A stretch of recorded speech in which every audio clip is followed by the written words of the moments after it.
Hello friends, welcome to UPCI SS prime. यह triple C का lecture number 38 है और आज की इस वीडियो में हम जानेंगे सोशल नेटवर्किंग और ई कॉमर्स के बारे में कि सोशल नेटवर्किंग साइट्स क्या होती हैं और ई कॉमर्स क्या हैं। और इसके पिछले वीडियो में हमने ईमेल से रिलेटेड टॉपिक क्लियर किया।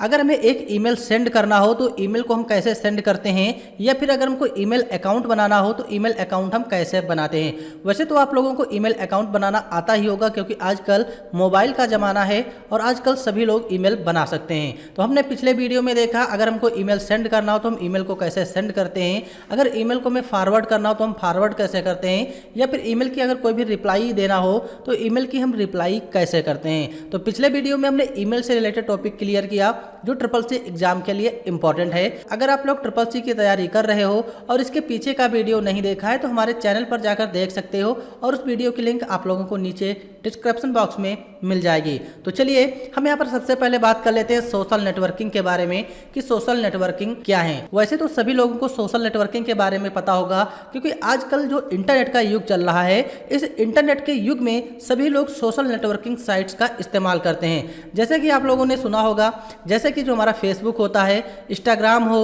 या ट्विटर हो, ये सारे क्या है, सारे हमारे सोशल नेटवर्किंग साइट्स ही होते हैं। तो यहाँ पर बताया गया है सोशल नेटवर्किंग जो है एक प्रकार की वेबसाइट होती है और इनका संबंध इंटरनेट के माध्यम से लोगों को आपस में जोड़ना, यानी कि जो सोशल नेटवर्किंग है ये भी हमारी एक प्रकार की वेबसाइट ही होती हैं। और सोशल नेटवर्किंग साइट्स की सहायता से हम एक दूसरे से आपस में जुड़ सकते हैं और बातचीत भी कर सकते हैं। इंटरनेट पर सोशल मीडिया साइट्स का यूज आप अपने फ्रेंड्स, फैमिली, कस्टमर या सहकर्मी के साथ जुड़े रहने के लिए करते हैं। सोशल मीडिया साइट जैसे हमारा फेसबुक हो गया, ट्विटर हो गया, लिंक्डइन और इंस्टाग्राम के माध्यम से आप लोगों के साथ जुड़ सकते हो। जैसे कि जो हमारा फेसबुक होता है या फिर ट्विटर की बात कर लें या फिर लिंक्डइन या फिर इंस्टाग्राम की बात कर लें, ये सभी हमारे सोशल नेटवर्किंग के अंतर्गत आते हैं और इनकी सहायता से हम एक दूसरे से जुड़ सकते हैं और अपने विचारों को साझा और शेयर कर सकते हैं। सोशल नेटवर्किंग ने ई कॉमर्स में भी इंपॉर्टेंट रोल प्ले किया है, यानी कि जो सोशल नेटवर्किंग साइट्स होती हैं इन्होंने ई कॉमर्स में भी अपनी अहम भूमिका निभाई।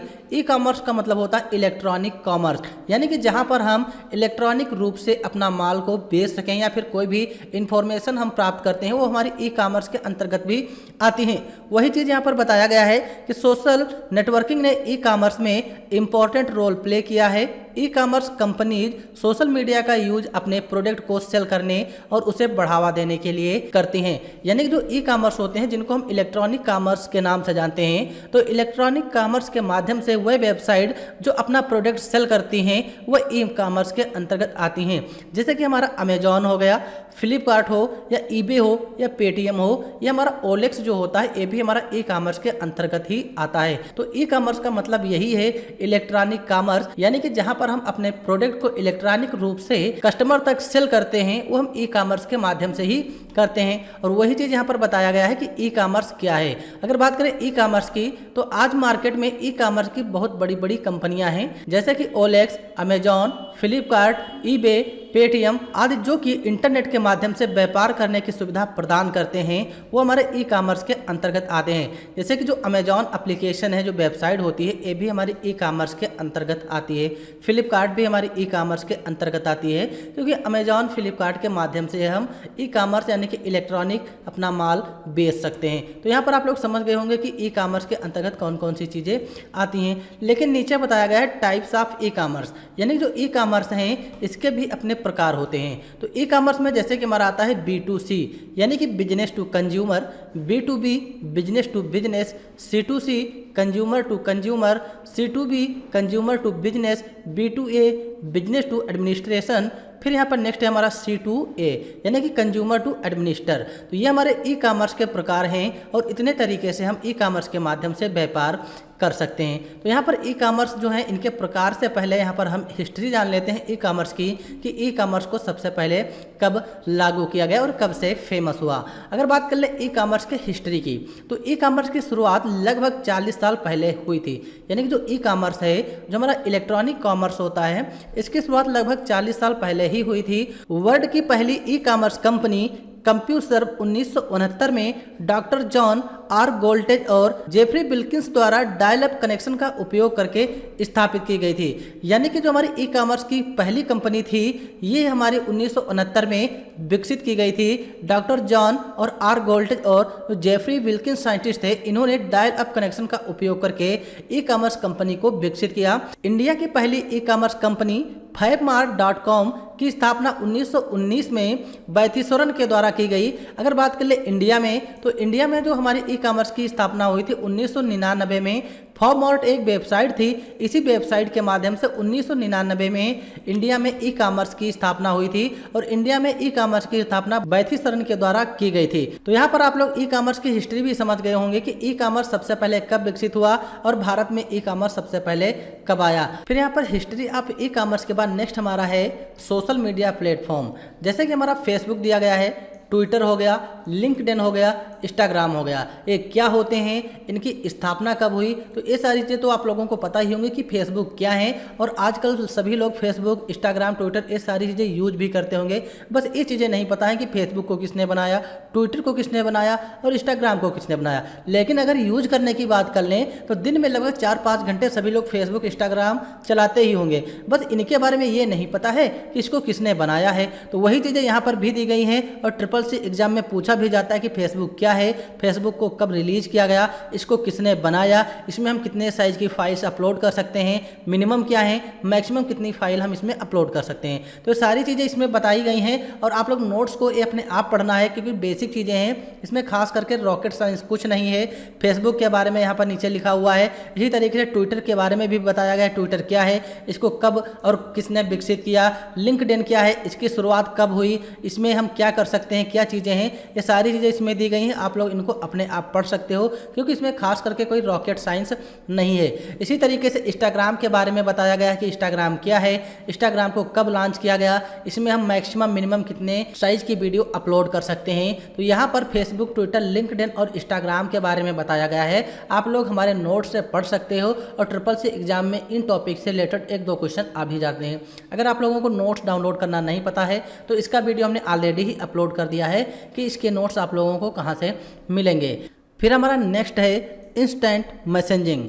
इंस्टेंट मैसेजिंग का मतलब ये हुआ कि वह चीज़ें जिनके माध्यम से हम मैसेज भेजें और व्यक्ति के पास तुरंत वो मैसेज पहुंचना चाहिए और उसकी रिप्लाई तुरंत मिलना चाहिए। तो यही हमारे इंस्टेंट मैसेजिंग के अंतर्गत आते हैं। जैसे फेसबुक पर अगर हम किसी से कोई भी इंफॉर्मेशन सेंड करते हैं तो तुरंत मैसेज भेजेंगे और उसका तुरंत मैसेज वहाँ पर पहुँचेगा और जो भी रिप्लाई करेगा उसका रिप्लाई तुरंत हमारे पास आ जाएगा।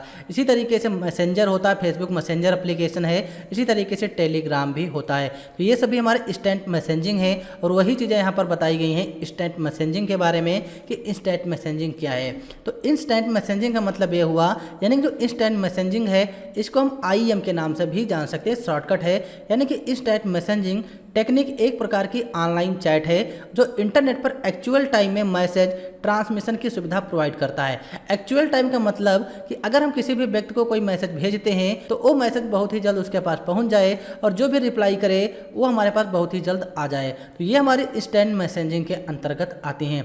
जैसे WhatsApp, Facebook, messenger, Telegram, Skype, ये जो है ये सारे हमारे इंस्टेंट मैसेजिंग के अंतर्गत आते हैं। इंस्टेंट मैसेंजर पर चैट के साथ साथ आप फाइल शेयर कर सकते हो, वॉइस शेयर कर सकते हो, वीडियो चैट कर सकते हो और जो भी वीडियो अपलोड करना हो, ये सारी सुविधाएं इंस्टेंट मैसेजिंग पर हमको मिलती हैं। जैसे कि यहाँ पर बताया गया है व्हाट्सएप। तो व्हाट्सएप जो है, व्हाट्सएप के बारे में आप सभी लोगों को पता होगा क्योंकि आजकल सब लोग व्हाट्सएप का तो यूज ही करते हैं। ऐसा कोई भी व्यक्ति नहीं है जो व्हाट्सएप यूज ना करता हो। तो वही चीज़ें यहाँ पर व्हाट्सएप के बारे में बताई गई हैं कि व्हाट्सएप की स्थापना 2009 में ब्रायन एक्टन और जॉन कॉम के द्वारा की गई थी। यह एक एंड्रॉयड, आईफोन, विंडोज फोन या मैक या विंडोज PC के लिए मोबाइल मैसेजिंग ऐप है।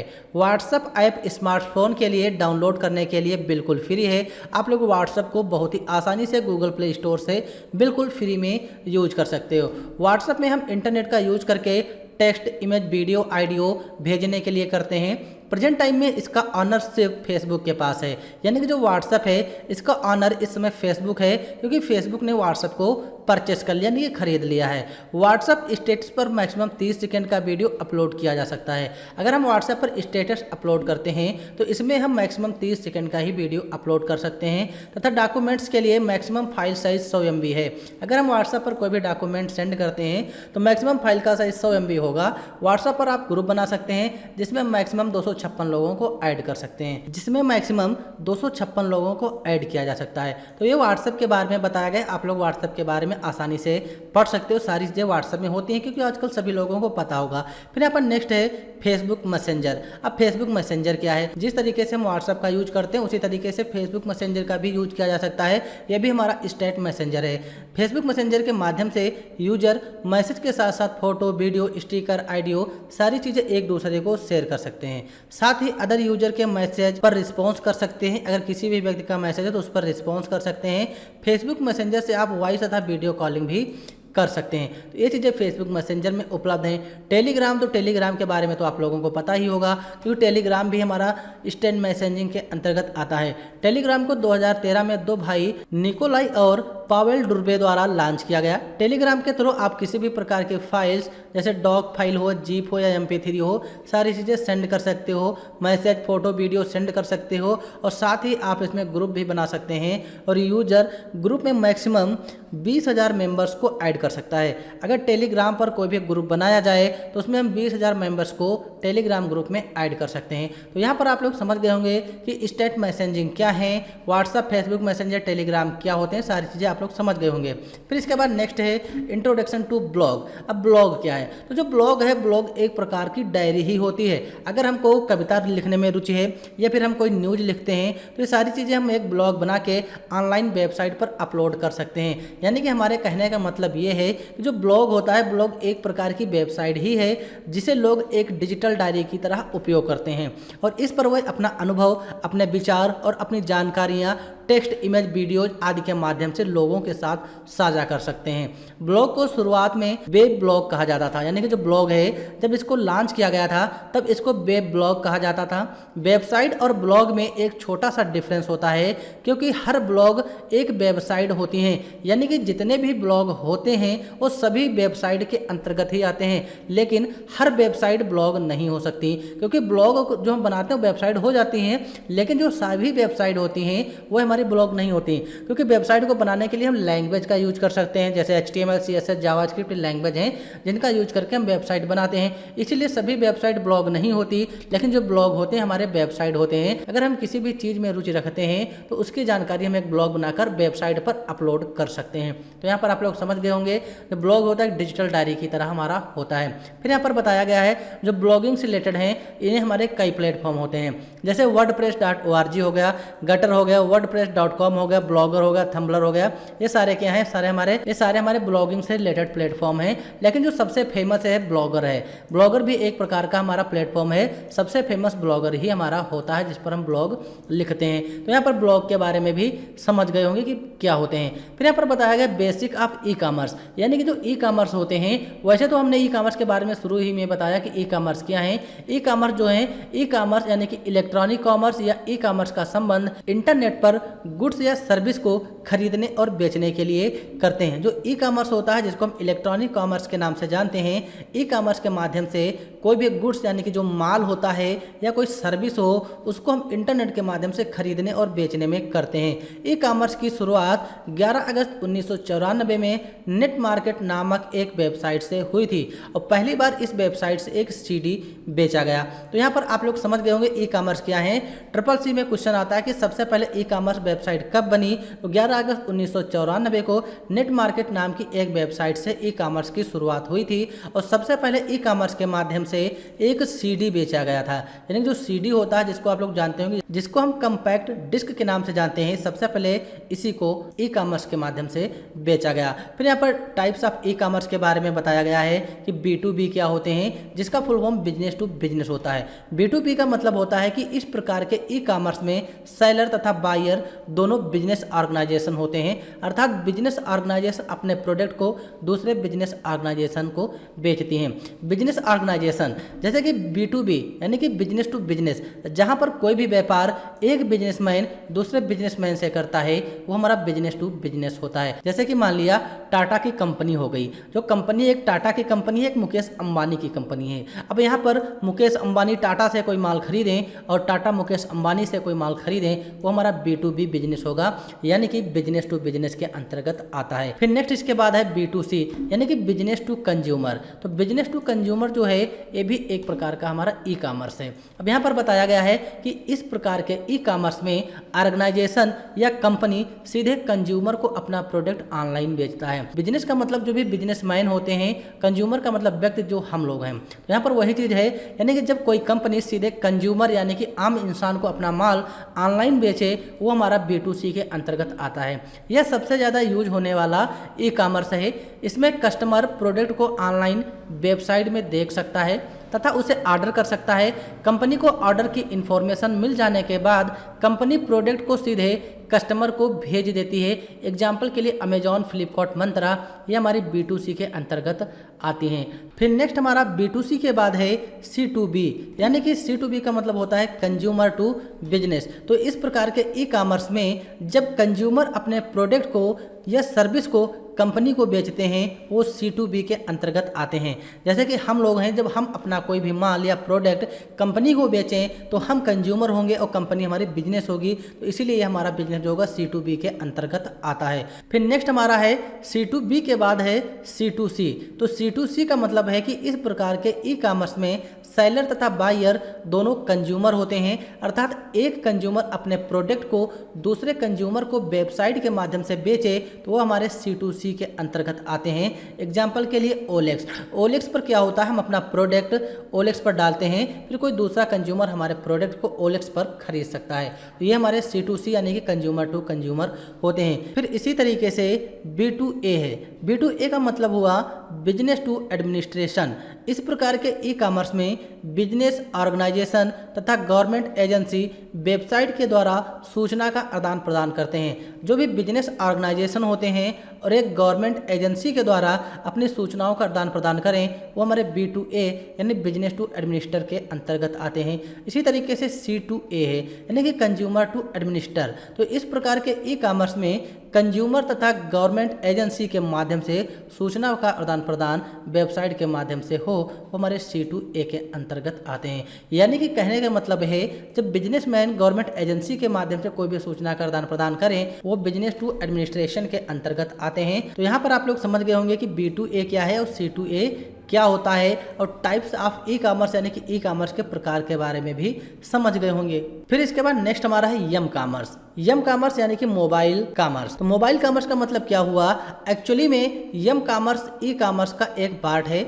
यह शब्द 1997 में केविन डफी द्वारा दिया गया। मोबाइल फोन के माध्यम से प्रोडक्ट को खरीदने व बेचने को यम कॉमर्स कहते हैं। यानी कि जो ई कॉमर्स है, ई कॉमर्स के अंतर्गत भी हमारा यम कॉमर्स आता है। बस यम कॉमर्स का मतलब होता है मोबाइल कॉमर्स। मोबाइल कॉमर्स जो है 1997 में केविन डफी के द्वारा इसका नाम दिया गया। मोबाइल फ़ोन के माध्यम से जब हम कोई भी प्रोडक्ट खरीदें या बेचें वो हमारा यम कॉमर्स कहलाता है। तो यहाँ पर आप लोग समझ गए होंगे यम कॉमर्स क्या है। फिर नेक्स्ट हमारा है नेटिक्वेट्स। तो नेटिक्वेट्स का मतलब होता है शिष्टाचार। तो जिस तरीके से हम समाज में शिष्टाचार रखते हैं उसी तरीके से जब हम ऑनलाइन किसी से भी शिष्टाचार यानी कि सही तरीके से जब बातचीत करते हैं तो हमारा नेटिक्वेट्स के अंतर्गत आता है। वही चीज़ें यहाँ पर बताई गई हैं कि नेटिक्वेट्स शब्द जो है इटिक्वेट्स से मिलकर बना होता है, जिसका अर्थ इंटरनेट शिष्टाचार। जिस तरीके से शिष्टाचार समाज में विनम्र और अच्छे व्यवहार को दर्शाता है वैसे ही नेटिक्वेट इंटरनेट पर अच्छे और विनम्र व्यवहार को प्रदर्शित करता है। नेटिक्वेट्स ऑनलाइन कम्युनिकेशन के कई पहलुओं में शामिल है, जैसे email, social media, online chat, web form, website, comment online communication, ये सारे हमारे नेटिक्वेट्स के अंतर्गत आती हैं। फिर नेक्स्ट यहाँ पर बताया गया है नेटिक्वेट्स रूल्स, यानी कि नेटिक्वेट रूल्स की कोई ऑफिशियल लिस्ट अवेलेबल नहीं है। इसका मेन पर्पज दूसरे को ऑनलाइन रिस्पेक्ट देना होता है। यानी कि जो हमारे नेटिक्वेट रूल्स होते हैं, नेटिक्वेट रूल्स की कोई ऑफिशियल लिस्ट अवेलेबल नहीं है। बस इसका मेन पर्पज यानी कि मेन उद्देश्य है कि दूसरों को ऑनलाइन हम रिस्पेक्ट दें। जैसे कि किसी से हम अगर व्हाट्सएप पर बात करते हैं तो सही तरीके से बात करें, सही शब्दों का यूज करें। तो यहाँ पर आप लोग समझ गए होंगे कि नेटिक्वेट्स क्या होते हैं। एग्जाम्पल में यहाँ पर सारी चीज़ें बताई गई हैं, जैसे कि बड़ी मात्रा में लोगों को अनचाहे ईमेल भेजकर स्पैम ना करें, वेब फॉर्म या वेबसाइट कमेंट्स में लोगों को बार बार परेशान करके उन्हें ट्रोल ना करें, भड़काऊ या आपत्तिजनक कमेंट्स को ऑनलाइन पोस्ट ना करें, पर्सनल इन्फॉर्मेशन जैसे फोटो वीडियो शेयर करने के लिए किसी को मजबूर ना करें, दूसरे की प्राइवेसी का सम्मान करें, पोस्ट के फैक्ट्स को चेक किए बिना रीपोस्ट ना करें, किसी को गाली ना दें और ना ही आपत्तिजनक लैंग्वेज का प्रयोग करें। ये सारी चीज़ें ऑनलाइन अगर हम करते हैं तो हम बैड नेटिक्वेट्स के अंतर्गत आते हैं। तो यहाँ पर आप लोग समझ गए होंगे कि ई कॉमर्स क्या है, सोशल नेटवर्किंग साइट्स क्या होती हैं और इनका यूज क्या है। तो ये सारी चीज़ें सिंपल हैं क्योंकि आजकल दैनिक जीवन में इन सभी चीज़ों का हम लोग यूज करते हैं और ये सारी चीज़ें आप लोगों को पता भी होनी चाहिए। तो आप लोग जब इनको अच्छे से पढ़ोगे तो और अच्छे से समझ में आ जाएगा। और इस वीडियो में हम यहीं तक रखेंगे क्योंकि हमारा वीडियो काफ़ी बड़ा हो रहा है। और अगले वीडियो में हम जानेंगे पासपोर्ट के बारे में, हॉस्पिटल ORS क्या होते हैं, ई गवर्नेंस सर्विस क्या है, रेलवे रिजर्वेशन क्या होते हैं। यानी कि इस टॉपिक को हम अगले वीडियो से देखेंगे। और इस वीडियो में यहीं तक, मिलते हैं अगले वीडियो में। वीडियो देखने के लिए आप लोगों का बहुत बहुत धन्यवाद। Thanks for this watching video.